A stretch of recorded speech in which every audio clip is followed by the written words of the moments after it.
I'm going to show you how to remove your profile picture from Facebook. So let's get started. We're going to open our Facebook. Now your Facebook, we have two methods. Is that you want to change your profile picture or you don't want to put anything on the profile picture at all. So what you're going to do is first click on this your sorry guys, let me show my tab. So click on your profile picture, this one, click on it.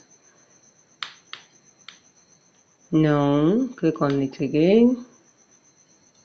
You can see profile picture, choose profile picture, and this is import profile picture. Now click on profile picture. Now click on these three dots. Now click on delete photo. Now if you want to delete this photo, just click on delete.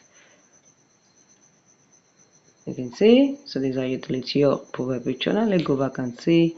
You can see there's nothing on our profile picture right now, so it's very easy. So guys, if you found this video helpful, please subscribe and like. Thank you.